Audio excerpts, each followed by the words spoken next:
서로 먼저라는 제목으로 하나님의 말씀 전하도록 하겠습니다. 제일 먼저요, 오늘 말씀에서 바울은 서로 먼저 우애하고 존경하라, 그렇게 권면하고 있습니다. 사실은 이 말씀은요, 우리가 그리스도 안에서 이미 형제되고 자매되었다라는 것을 전제하고 있어요. 왜냐하면 10절을 보면은요, 형제를 사랑하며 또 서로 우애하고, 이 구절이 혈연, 가족 관계에 있는 것들을 상징하고 있거든요.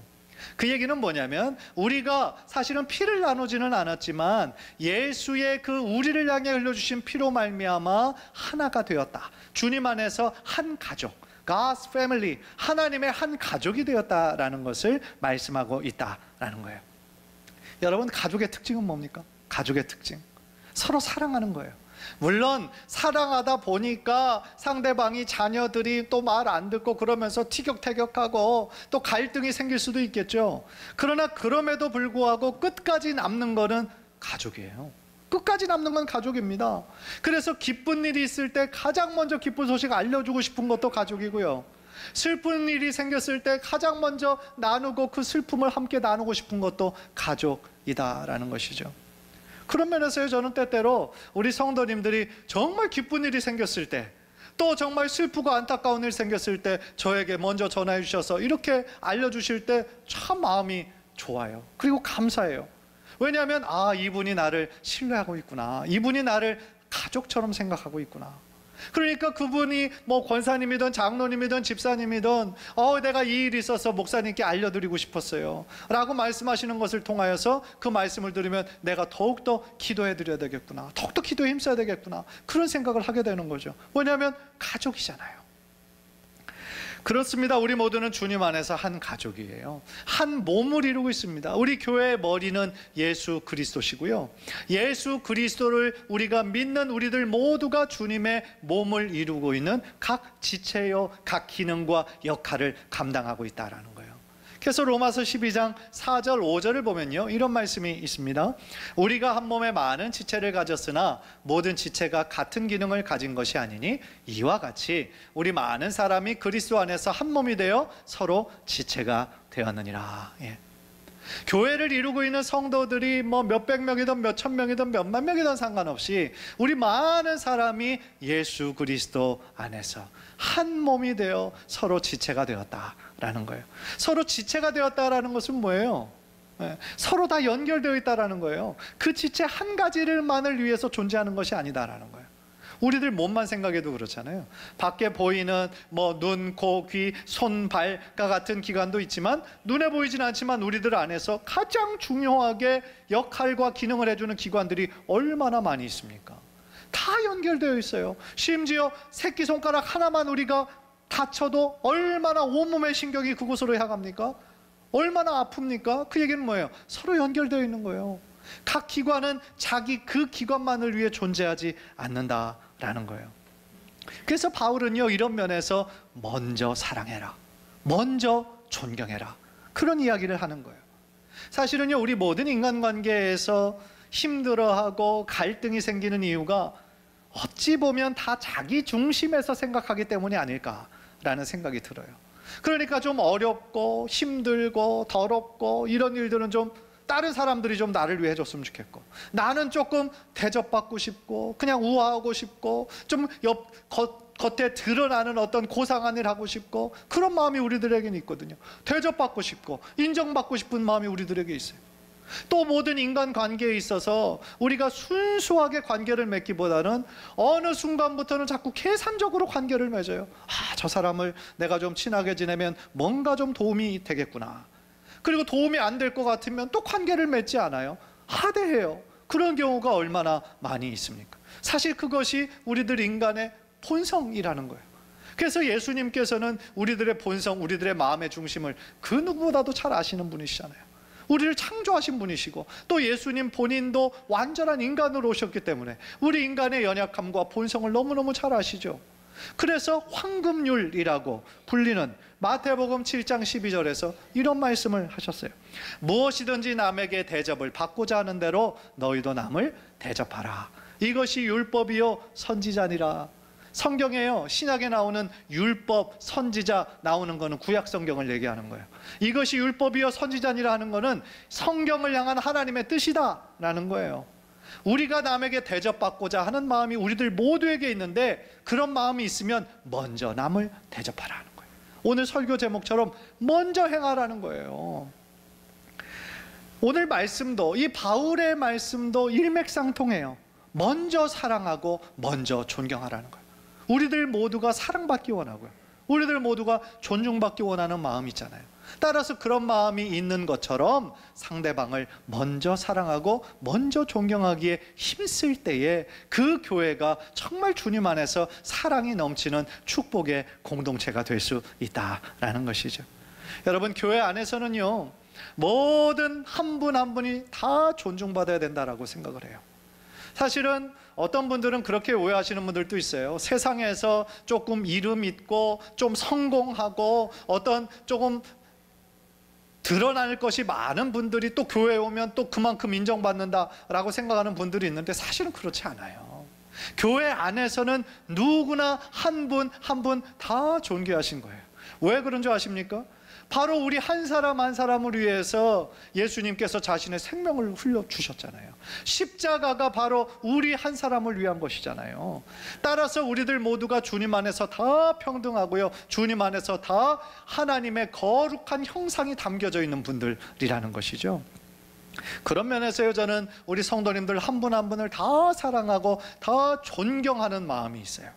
여러분들 안에 아름다운 하나님의 형상으로 인해 감사하고, 또 여러분들 안에 하나님 계속해서 일하시고 역사하고 계시고 더 예수님 닮아갈 수 있도록 돕는 성령님의 역사가 있기 때문에 여러분들을 더 존중히 여긴다라는 것이죠. 고린도후서 5장 17절, 우리 한번 화면을 통해 다음을 읽읍시다. 시작. 누구든지 그리스도 안에 있으면 새로운 피조물이라. 이전 것은 지나갔으니 보라, 새 것이 되었도다. 할렐루야. 그리스도 안에 있으면 누구든지 새로운 피조물이라는 거예요. 이전에 어떤 가졌던 나의 죄악의 모습, 실패의 모습, 상처의 모습, 갈등의 모습, 그런 것들은 다 이제는 지나갔고, 이제 주님 안에서 우리는 새로운 존재가 되었다라는 것이죠. 따라서 여러분들은 이제 하나님의 사랑을 받는 존재이고 하나님의 거룩한 형상을 담은 존귀한 존재인 거예요. 또요, 빌립보서 2장 13절을 보니까 너희 안에서 행하시는 이는 하나님이시니 자기의 기쁘신 뜻을 위하여 너희에게 소원을 두고 행하게 하신다 그러셨어요. 너희 안에서 지금 행하신다, 일하시고 계시는 분은 하나님이시라는 거예요. 사실 우리들 모두가 믿음이 연약해요. 아직 완성되지 않았어요. 여전히 공사 중이에요. 아직도 나의 말이나 나의 행함이나 아직 부족한 점이 많아요. 그러나 하나님 그 모든 것 아시고 내 안에 계속해서 예수님 닮아갈 수 있도록 우리를 도우신다라는 거예요.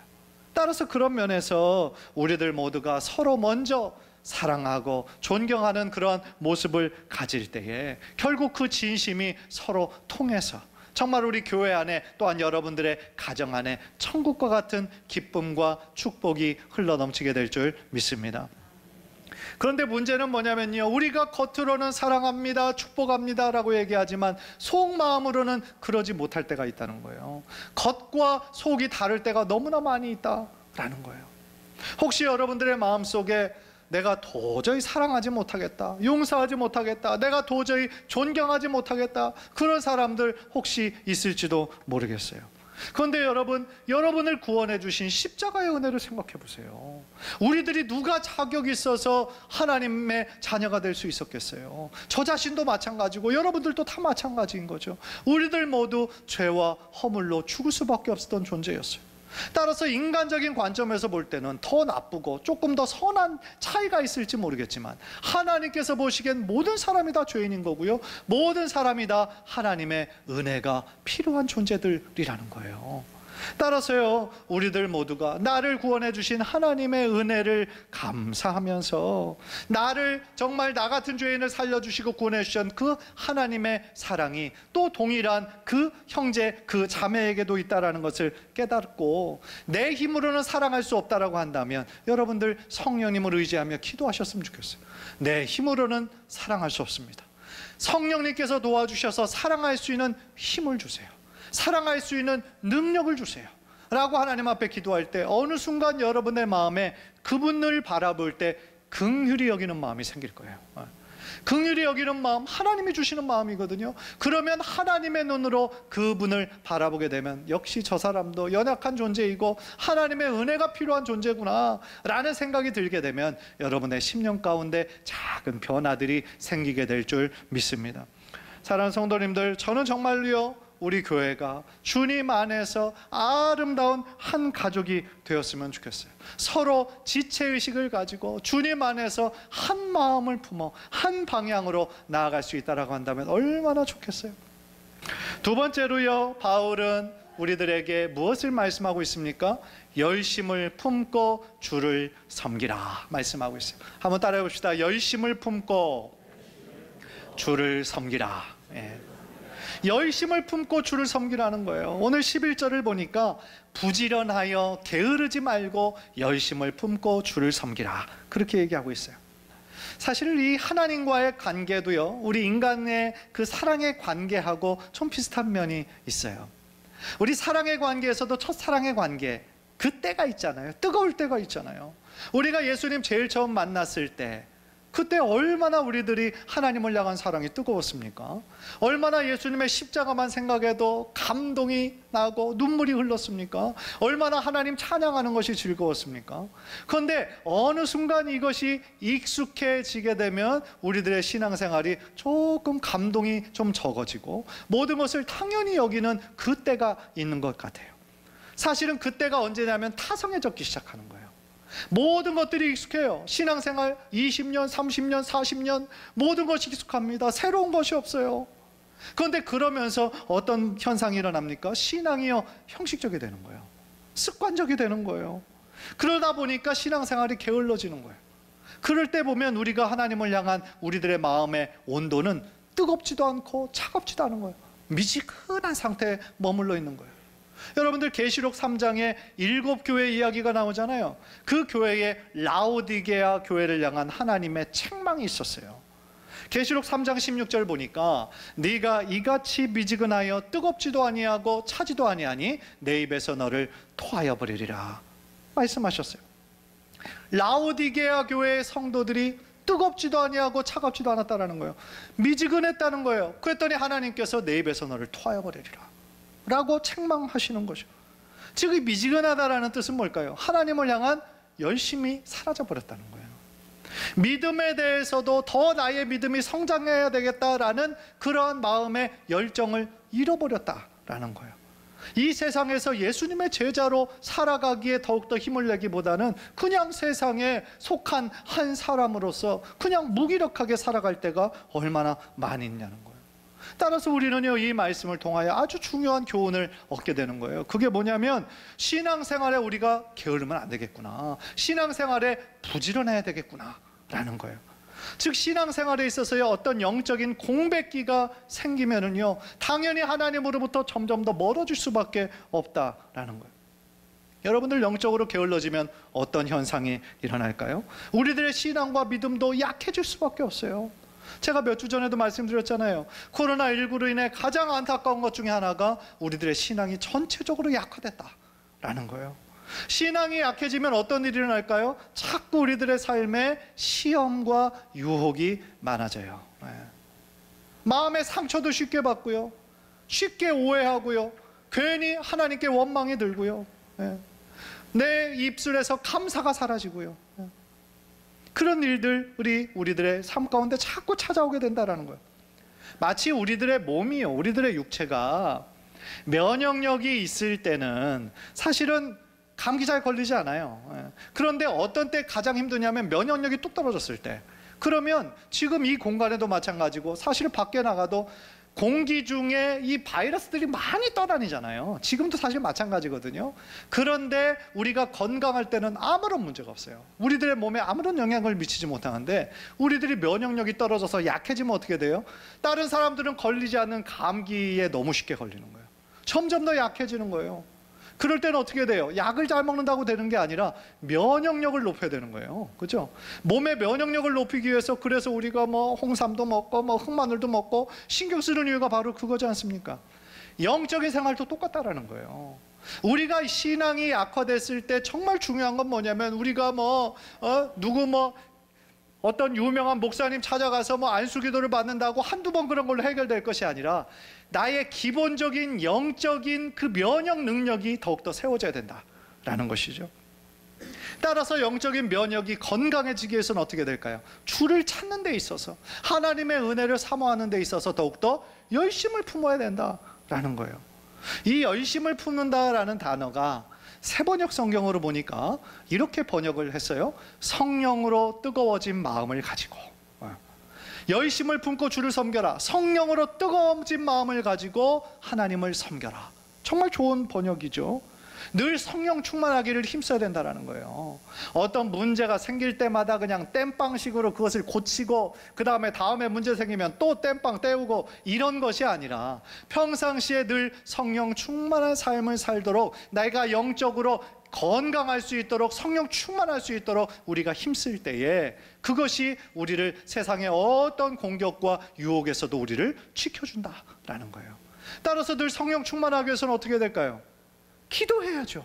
늘 깨어서 기도해야죠. 그래야 우리들의 성령이 충만해질 수가 있다라는 것이죠. 그런 면에서요, 저는 우리들이 영적으로 정말 건강하고 또 영적인 면역력이 생기기 위해서, 열심으로 주를 섬기기 위해서 저는 한 가지 좀 제안을 드리고 싶은 게, 모든 공예배에 조금 더 열심을 가지고 참여했으면 좋겠다라는 생각이 들어요. 사실은요, 우리들이 혼자의 힘만으로 신앙생활하기 어려워요.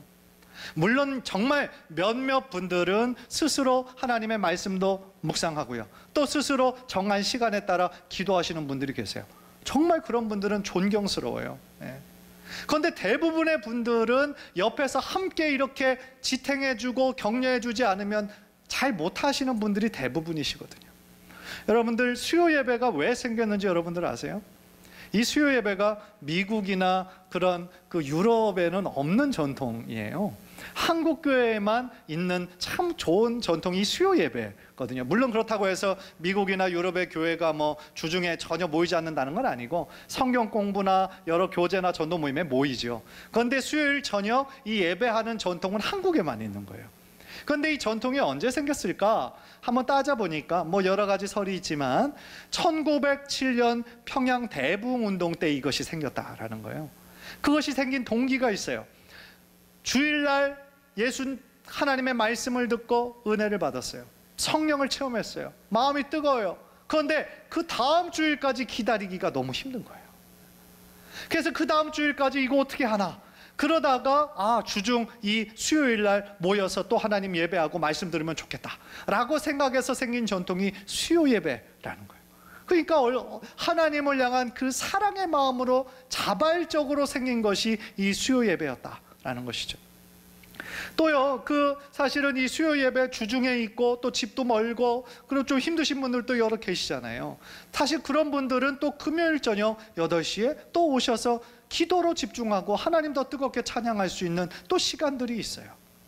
그런데 우리들의 마음은 어떻습니까? 사실은 그동안 안 해봤던 거는 이렇게 하면은 뭔가 좀 큰일 나는 것처럼 생각하는 경향들이 있어요. 여러분들이 지금까지 그런 주중 예배에, 수요 예배나 금요 기도회에 참석하지 않았다라고 하신다면 한번 여러분들 시도해 보시라는 거죠. 그리고 그 전에, 코로나가 있기 전에는 그래도 열심으로 모이셨던 우리 성도님들은 더 한번 열심을 내보자는 거죠. 사실은 코로나19 확진자 숫자를 보면 우리 계속 못 모여요. 계속 못 모입니다. 그러나 우리가 이제 백신 주사도 맞았고, 또 우리가 조심하면서 또 모여서 하나님께 예배하고 하나님의 말씀 듣고 기도하는 일에 우리가 사모하는 마음이 생기다 보면 우리들의 마음에 있던 여러 가지 영적인 걱정과 근심이 사라지고, 나의 어떤 게을렀던 모습이 사라지고, 더욱더 주님을 사랑하게 되고 주님을 향한 열심이 여러분들 마음 가운데 생기게 될 줄 믿습니다. 그것이 승리할 수 있는 비결이죠. 우리가 기도하지 않고 깨어있지 않고 어떻게 세상을 믿음으로 이겨나갈 수 있겠어요? 따라서요, 여러분들 한 분 한 분이 더욱더 하나님을 알아가고 하나님을 예배하는데 우리 힘쓰는 성도님들이 될 때, 우리들의 신앙의 이 면역이 더욱더 강해져서 어떠한 세상의 공격과 유혹에도 흔들리지 않게 될 줄 믿습니다. 그런 면에서 우리가 성경을 더욱더 공부하고 또 성경 공부 모임에 열심으로 참석하는 것도 참 중요한 것 같아요. 왜냐하면 그전에만 알던 것이 정체되어 있기 때문에 우리들이 자꾸 게을러지는 거예요. 정체되어 있기 때문에 새로운 것이 없다라고 생각하기 때문에 우리들의 신앙에 진보가 없고 성장이 없다라는 것이죠. 그런 면에서 교회에서 진행하는 모든 성경 공부에 여러분들 열심으로 참석하시고, 또한 정말 여러분들이 배우면서 또한 가르치시고, 그러한 일에 힘쓸 때 우리 교회가 하나님의 살아있는 말씀이 흥왕하는, 정말 기도가 뜨거운, 그래서 세상의 상도들이 찾아왔을 때, 사람들이 찾아왔을 때 무엇인가 이곳은 다른 것이 있구나 라고 느껴 하나님 앞에 자신의 삶을 드리고 헌신할 수 있는 부흥의 역사가 우리 교회 안에 많이 생기게 되기를 주님의 이름으로 간절히 축복합니다. 따라서요, 우리 이 경건에 이르는 것은 저절로 되는 것이 아니라 영적인 훈련이다 라는 것을 우리가 꼭 기억해야 될 필요가 있어요. 디모데전서 4장 7절 8절 우리 한번 다 함께 읽겠습니다. 시작. 경건에 이르도록 내 자신을 연단하라. 육체의 연단은 약간의 유익이 있으나 경건은 범사에 유익하니 금생과 내생의 약속이 있느니라. 아멘. 저절로 경건에 이르진 않습니다. 경건은 훈련입니다. 훈련은 어렵습니다. 쉬운 훈련은 없어요. 쉽게 훈련을 받는다고 해서 그것이 좋은 것이 아니에요. 훈련은 어렵게 받는다 할지라도 그 훈련이 결국은 나를 지켜주고 보호해 줄 수 있다라는 것이죠. 여러분들, 우리들의 육체는요 자꾸 편안함을 추구하는 것이 우리들의 본성이에요. 누구나 마찬가지입니다. 누구나 변화를 싫어하고요, 누구나 안주하기를 원하고 편안한 것을 추구해요. 따라서 서 있는 사람은 앉고 싶고요, 앉고 있는 사람은 눕고 싶은 거예요. 점점 더 우리들은 편안한 것을 추구합니다. 따라서 신앙생활은요 내가 편하려고 하는 게 아니잖아요. 그렇죠? 우리 신앙생활의 목적, 내가 편하려고 하는 게 아니에요. 신앙은 나의 육체에 자꾸 편하려는 그런 본성을 거스르는 거예요. 본성을 거스르고 주님 앞에 나오기를 힘쓸 때 우리들의 신앙과 주님을 향한 믿음이 더욱더 강건해지게 될 줄 믿습니다. 우리 교회에도요 정말 주님을 너무나 사랑하고 또 주님의 몸된 교회를 사랑하는 분들이 많이 계세요. 그런 분들 뵐 때마다 정말 진심으로 그분을 향한 존경이 나와요. 저는 못 본다고 할지라도 하나님은 다 보시겠죠. 그래서요 이 교회를, 예수님의 몸된 교회를 아름답게 하는 일에 힘쓰는 분들도 계세요. 때에 따라 이 꽃으로, 화분으로, 또 밖에 있는 화단에다가 매일같이 물 주는 그런 권사님들도 계세요. 조금 지저분한 것 같으면 자발적으로 또 청소하시는 분들도 계세요. 너무 귀하죠. 또 교회에 어떤 필요가 있을 때 다른 성도들은 보지 못하는데, 아, 교회가 지금 이런 것이 필요로 하겠구나, 그것을 또 민감하게 보시는 분들이 계세요. 그래서 그 필요를 위해 기도하시면서 또 재정적으로 헌신하시는 분들도 계세요. 너무나 귀한 일이죠. 또 지금은 잘 모이지 못하지만 주방에서 땀 흘리며 다른 분들이 조금 더 편안한 조건에서 식사하실 수 있도록 돕는 여러 여전도의 분들이 계세요. 또 지금처럼 전도가 어려울 때 교회 전도지 지난번에 만들어 드렸더니 몇 분의 권사님께서 자발적으로 그냥 아파트마다 빌라마다 찾아다니시면서 그 전도지를 돌리시는 거예요. 몇천 정이었는데 그걸 다 쓰셨다고 다시 만들어 달라고 말씀하셔서 제가 깜짝 놀랐어요. 사실은 누가 시켜서 할 수 없는 거잖아요. 그렇죠? 그런데 제가 부탁드리지도 않았는데 스스로 내가 할 수 있는 게 뭐가 있겠습니까? 그냥 이거 내가 했으면 좋겠다라고 차원하시는 마음으로 헌신하셔서 하나님의 그 귀한 향기가 되는 모습이 얼마나 귀하고 복된 일입니까? 사실은요 교회는 바로 이런 한 분 한 분의 자발적인 섬김과 헌신으로 세워지는 곳이에요. 그리고 하나님께서는 모든 분들의 그 보이지 않는 수고와 헌신을 하나님 기억하시고 반드시 축복하실 줄 믿습니다.